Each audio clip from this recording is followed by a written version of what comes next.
Johannes Abraham Dimara, atau dikenal dengan nama J.A. Dimara, merupakan salah satu pahlawan nasional Indonesia yang berasal dari Papua. Saat Soekarno mengumumkan Trikora, Dimara tampil menjadi sosok pemuda Papua dan bersama Soekarno ikut menyerukan Trikora. Selain itu, Dimara juga menyerukan supaya seluruh masyarakat Irian Barat mendukung integrasi Irian Barat ke Indonesia. Pada 1962, Dimara menjadi salah satu delegasi yang mewakili Indonesia dalam Perjanjian New York. Selain itu, ada kisah menarik tentang Dimara. Saat itu, sedang ada pawai tanggal 17 Agustus di depan istana. Dimara saat itu mengenakan rantai yang terputus dan membuat Bung Karno tertarik untuk membuat patung pembebasan Irian Barat. Pada akhirnya, patung tersebut dibuat di lapangan Banteng, dan hal ini diceritakan J.A. Dimara dalam autobiografinya yang berjudul Faidoma, Maidova, Lintas Perjuangan Putra Papua.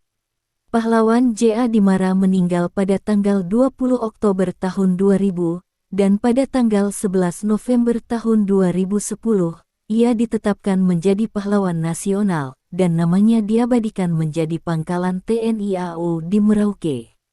Seiring lahirnya daerah otonom baru di Provinsi Papua, dan untuk melanjutkan cita-cita pahlawan J.A. Dimara, maka Dewan Pimpinan Pusat Pemuda Demokrat Indonesia di bawah Ketua Umum Bahar Farawawan, mempercayakan cucu pahlawan J.A. Dimara yaitu Gerki Dimara, untuk memimpin DPD Pemuda Demokrat Indonesia Provinsi Papua Tengah.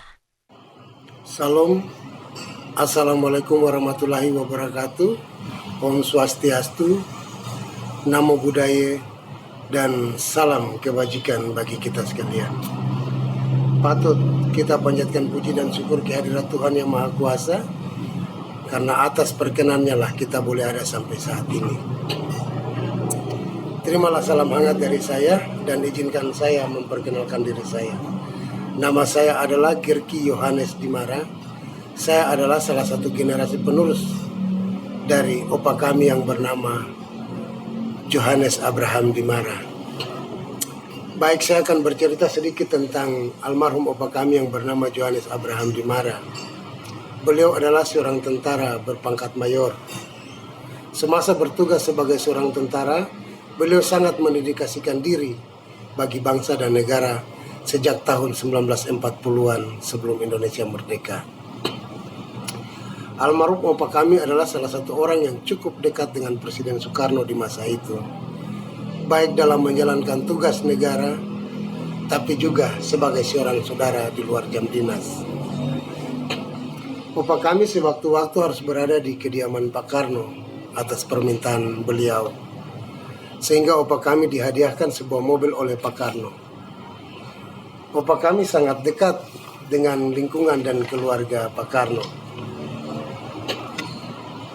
Bahkan sempat opa kami menggendong dan menjaga Ibu Mega serta saudara-saudaranya saat masih kecil.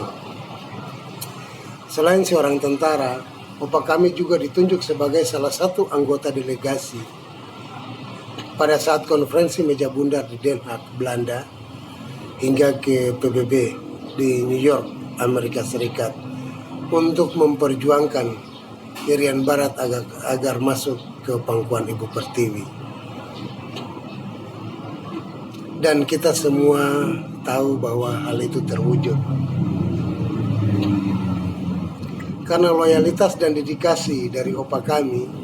Akhirnya Presiden Soekarno mengabadikan pengabdian beliau dengan mendirikan sebuah tugu di lapangan Banteng sebagai peringatan bagi kami generasi muda bahwa ada sosok orang berkulit hitam, berambut keriting dari ujung timur Indonesia yang juga turut berjasa bagi bangsa dan negara ini.